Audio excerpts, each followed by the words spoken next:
Good morning, everyone. I am Dr. Marcy Brown Marsden. I'm the Dean of the McCoy College of Science, Math, and Engineering, and I'm also the other instructor for the MWSU 2003 section that's taught on Monday, Wednesday, Friday.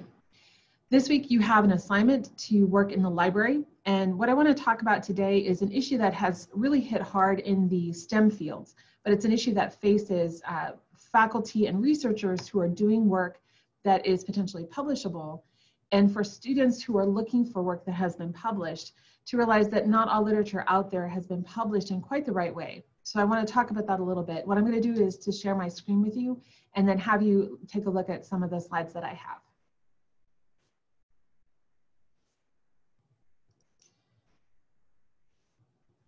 Okay, so what I want to talk about is knowledge, libraries, and the problem of bad publishing.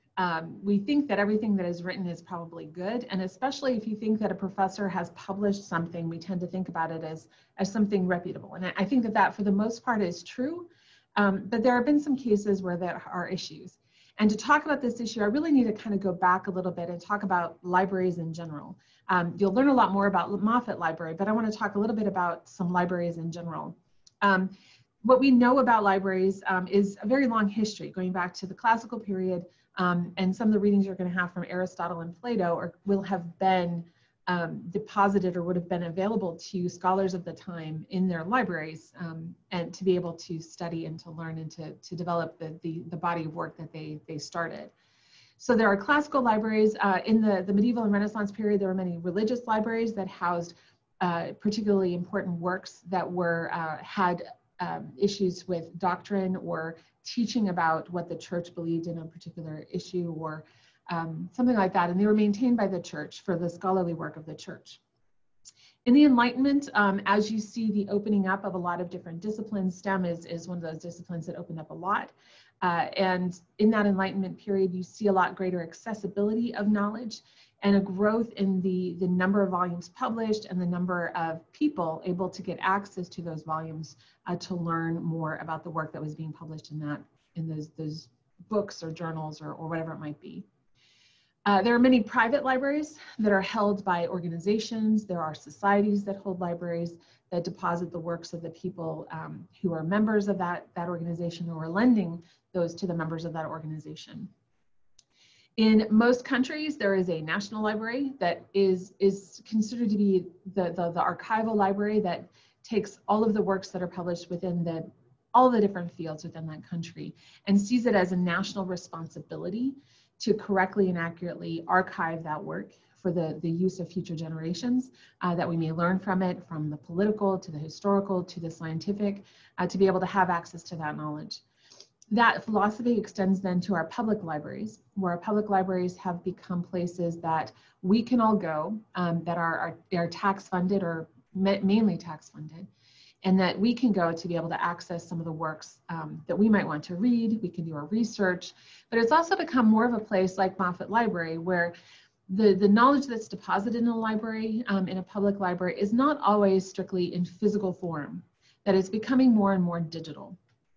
And so that there's some great things that have happened with the digital format of some works, in that you have the chance to get it not strictly from having to go to the library, but you can remote into the library to have access to those digital works.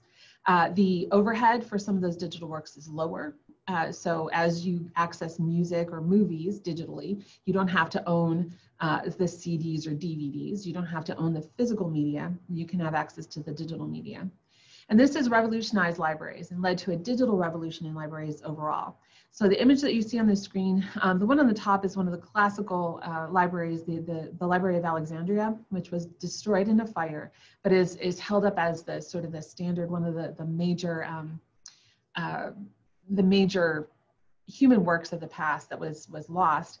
And so now what libraries know, as the one on the bottom, is the Bodleian Library in Oxford University, which has a lot of beautiful architecture, a lot of works that are housed there, and a lot of things that are housed not strictly as physical, but also digital, because some of these libraries, especially at Bodleian, are so old that the physical space that they have to be able to keep things is much, much more reduced. So they have to rely on many digital forms of media. And so digitization in libraries has been going on for some time. This article that I have on the screen talks about how to transform our libraries from analog to digital, and a vision that helps to be able to allow greater access to people who cannot physically travel to the library, may not be able to afford to physically travel to the library, but needs access to the knowledge that's held there. So many of our libraries are seeking to move from analog to digital, but a lot of publishing is now going not analog first in a journal like a physical journal, but it's actually going digital native. That from start to finish, the submission process all the way through the publication process can now be digital, which is causing some efficiencies, which are great. It's causing some challenges, which are hard, but especially with us being digital natives and you certainly being digital natives, it leads to some concerns about what is the quality of the information that we're getting access to. Do we trust the information that we have? So to give an example, this is showing how scholarly communication is working and some of the forms that scholarly communication can take. So on the left-hand side, you see a primary source. It was written by researchers themselves, and it was presented in a peer-reviewed publication.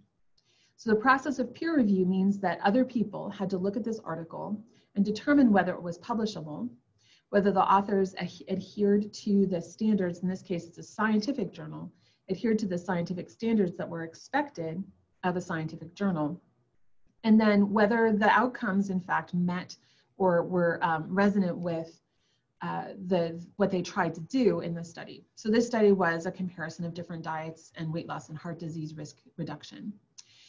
So that's a primary source. It's been peer reviewed. A secondary source on the right includes things like books, news reports, and advertisements that allow some primary information to get out to the public.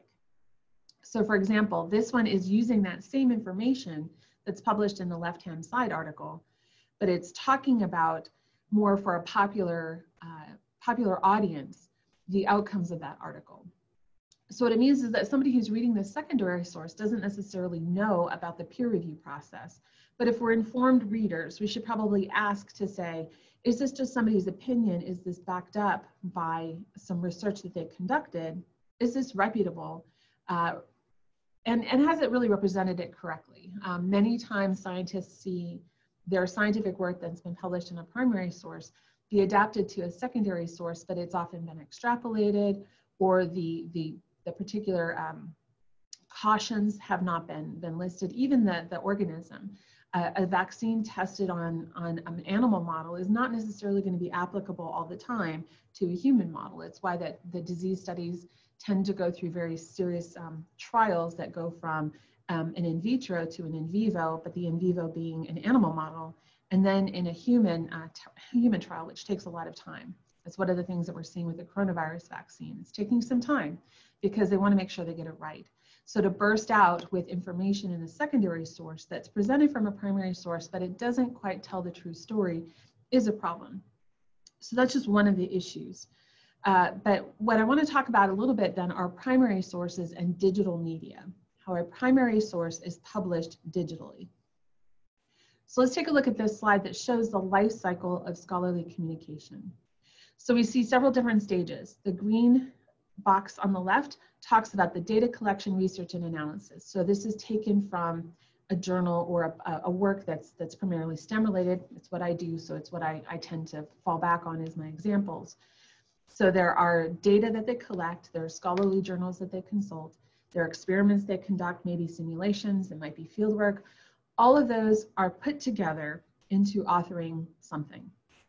So they may author an article, they may author a book, they may author some gray literature, which is considered things like reports, prospectuses, working papers that are not necessarily peer reviewed. They're good quality, but they have to be reviewed carefully, being in that gray literature. And then finally with authoring is the submission to the publishers. That leads then to the process of peer review, where journal editors and reviewers work together to be able to evaluate the article.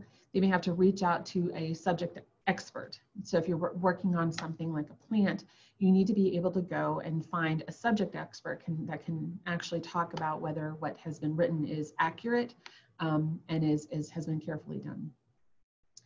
Now, once the journal decides it wants to publish, that's where we get into the issues of what exactly is the form that it's published. And so these are the stages that you don't often think about if you've never published an article. Things like rights management. Who owns the information once it's published? Is it author controlled? Is it copyrighted? Is there licensing through a Creative Commons type of agreement? Or is it publisher exclusive, that when you publish, you give the publisher the rights to your work, which means that you can't replicate or you can't just put your work out there for free. It has to be gotten through that publisher. So the top box, the top purple box, is rights management under open access, which is the digital model of publishing. And the bottom one is more of the traditional form of publishing. So if we look at the publication model in the green box, these would include things like open access, society journals, nonprofit, and university presses. These are some of the publishers that can put things out. There are also commercial journals. Those commercial journals would have to have access to them, you have to pay fees because they've done the work, the labor of trying to put together this article for publication and then put it the platform to make it accessible. Now, how do you get this information? Well, you all are about to do a library exercise that allows you to discover articles and information that might be out there in your library. Now, for that discovery, on the bottom, libraries are integral here, as well as research organizations. What you see next to it is that there's a cost. That for many of our journals that are published by societies or commercial journals, there is a cost to libraries to buying the rights to be able to have those accessible to you, or to buy the databases that allow it to be seen by you. And that can be a fairly costly model. Many of you have hit, if you've looked for an article, you might have hit what's called a paywall, to have to pay to have access to an article. It can be anywhere from, let's say $30 is usually what I've seen, all the way up to $50, $75 to be able to get access to a single article, which can be a problem, especially I know for students. Many times you have to shift to interlibrary loan to get that information. The discovery process is a little easier on the top model. So library scholars, the web, and then databases and cloud computing can have access and ability to discover an article that's published digitally and that's available in open access, which means you're not going to hit a paywall to get that article. It's open access. And there are other ways that the publishers try to fund the infrastructure required to publish and to make that article available. Okay, so that's the life cycle of scholarly communication. So if I'm an author, I had this great idea, I've done the research, I go all the way back to my data collection, I write my paper, which can take a long time. I go through the peer review process, I may have it rejected. It may get sent back to me needing work, and I may have to send it back. It may take several rounds of that, or I may have to find a different journal that's more appropriate. And then I go through the long process. So the timeline can take a little bit. The most recent paper I published took about 18 months from start to finish to be able to get it from when I submitted it to the publisher to when it finally appeared in publication. So that timeline is often daunting to an academic, to many of your professors who are trying to publish. So that's what leads people to think about open access publishing a little bit more. So open access publishing is described here on this slide. It's one of the publishing models that's available as opposed to what's called subscription-only journals, which require some kind of payment either on behalf of the organization hosting, let's say the database, or by the individual who's getting access to that. In 2012, about half of the journals were published as subscription-only. But by 2016, 37% of those journals were subscription-only. There's something called delayed OA, the delayed open access. That means for a period of time, it's going to be only subscription, and then after that period of time, it goes to open access. There are some journals that publish as a hybrid. The most recent one that I published was a hybrid model that it came out concurrently in the journal, and it came out in open access. We could kind of compare it to something that launches on Netflix at the same time it launches in a cinema. It's two different places it can be found, and it's a hybrid approach. They're doing both sorts of things. And then from 2012 to 2016, the open access journal market rose from 12% to 15%. It's still not huge, but it's a growing proportion of the market. And so is this what I want to talk about for the last bit of this chance to talk to you, and that is predatory publishing. So with open access and the timeline for it compared to the traditional journal model, the subscription journal model, the opportunities for predators has grown. So what is a predatory journal? So we can compare these two images to tell us what happens in predatory publishing versus open access. A credible journal requires the process of peer review, revision, and the potential for rejection. This has happened to every author. You can ask Dr. Garrison, you can ask any of the speakers who are going to come this semester. They've all been rejected at some point in time. But predatory journals will open the doors for you. They'll lay out the red carpet to say, greetings, we adore your research, which skips some of the steps, or it doesn't really thoroughly do the steps like peer review. And the potential for rejection is much, much lower. That might seem attractive to some, but what it means is that the quality of the literature that you're getting from a predatory journal might be much, much lower. So there are many people concerned, and among those people who are concerned about predatory journals are librarians, because their responsibility is to provide you with sources that you can trust. And if they're providing you with a source that's potentially predatory, that has not gone through the proper peer review process, they feel like they aren't doing their job. And they feel like the community of education, the community of higher education generally is not doing its job. One of those librarians is a librarian named Jeffrey Beal, who maintained a list of predatory journals. So Jeffrey Beal had a blog where he published the names of predatory journals. And he told people, he advised people, so if I got an invitation to publish in a journal, I could check what's called Beal's list to figure out if this was a predatory journal or a reputable journal. He saw this as his responsibility as a librarian, but many people saw it as he was taking a stand on something that he was not qualified to do, or that he was blocking potentially reputable journals from being accepted. So this article describes the shutdown of his website. Now, it still exists out there in the world in archived forms, and some people have kept it up. But Beal effectively lost his job over this. He was threatened with lawsuits by some of these predatory publishers. His name is associated with the predatory publishing process, not necessarily that he is a predatory publisher, but he's deeply concerned about the potential for predatory publishing. Now, one of the reasons his list was shut down was the fact that he was making a subjective decision about what was predatory and what was not predatory. And it was very hard to get off his list. And some journals threatened, as I said, to sue to get off of Beal's list.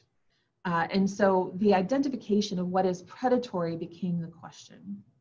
So after his list was shut down back in 2017, a new process of identifying what is predatory came about. So this was very recently published at the end of last year. What are predatory journals? So one of the challenges was the lack of a definition. So the group of people that are the co-authors of this article that was published in Nature sought to find a definition of predatory publishing.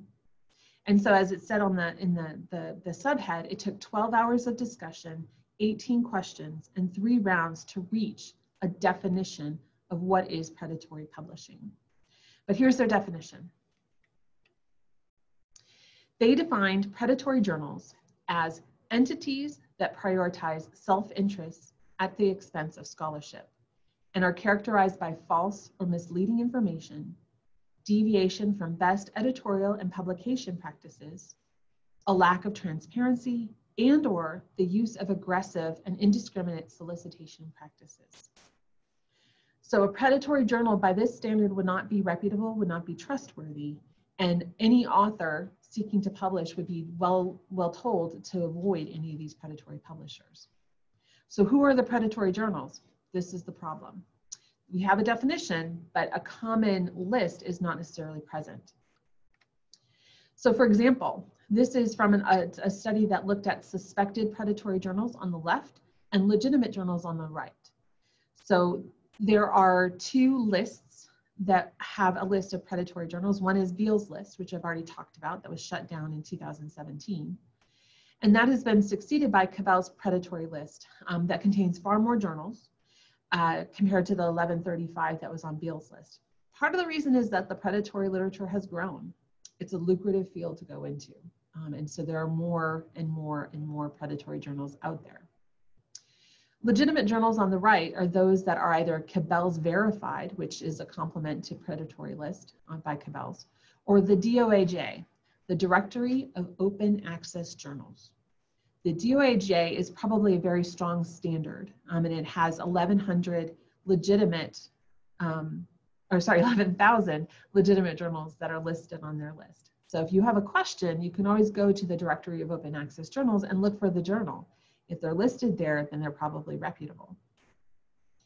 But there is no single list right now. This process is going on, but at least at this point, we have a definition from the study that was done in 2020, and now we move forward with a list. But in the meantime, how do we know what's fake and what's real? Well, one way they do it, some people have tested journals. They've sent an article to a predatory journal and to see what happens. And the article they send is not a real article, it's a faked article. So this is a study that was done for looking at who took the fake, who embraced the fake. So there are 4 levels of potential acceptance. There's accepted, there's accepted but later disputed, there's rejected, and there's no response, meaning that the journal didn't even bother to look at that article. So if you look at predatory titles as assessed by Jeffrey Beal, you'll find that 1/3 of those predatory titles accepted a fake article. And part of the reason is that it was a financial benefit for them to do so. Only half, or about half of them, were just not reviewed or not responded to at all. So a phishing expedition by people who wrote fake articles showed that about 1/3 of those got published. Now, even the DOAJ list that was on the Directory of Open Access Journals, about 7% of those accepted a predatory article. So that's still of concern. And then the titles that are indexed by something called Journal Citation Reports, it calculates impact factors of journals. So it's not strictly about the publication, it's how people receive and trust a journal. So if they believe that the journal has a big impact factor, that is a more strongly reputable journal than something else. And for them, none of those accepted a fake paper. So none of those behaved as a predatory journal. And 60% of them didn't even bother to look at it, and then 40% rejected it outright. There's a recent study that was attempted to be submitted about hydroxychloroquine. So we know that's in the news right now because of coronavirus. The Asian Journal of Medicine and Health accepted a fake paper on scooters, and that hydroxychloroquine could prevent push scooter accidents. It's a publication from France. They published the article. It got retracted, but they accepted it at least initially. So they actually took the fake and proceeded with it until people called them out on it. So how do we know? So if you're thinking about doing research sometime in your academic career, if you're a science student or if you're a history student or political science student, you might do research that you want to publish. How do you know if it's predatory? Well, we have the definition before, but it's in practice that it becomes really hard. So let me give you a case study from my own work. Often these invitations come in an email. I received an invitation. I got an invitation from this journal sent to me, the journal Ecology and Evolutionary Biology. Well, I do ecology, I do evolutionary biology. It sounds like it works for me. And it's sent from the editorial assistant telling that they want to express the deep impression on my published paper titled, and there's the title. Due to my rich research experience and excellent academic accomplishments, they would feel honored if I contributed papers to them or joined them as an editorial board member. They make it very easy for me by putting a button on here so I could find it. So they give me a link to publish for this journal, and they also give me a link if I want to become an editorial board member. Now, if I was a new faculty member trying to get tenure, I might be tempted to be a board member of this editorial board. It'd be pretty amazing.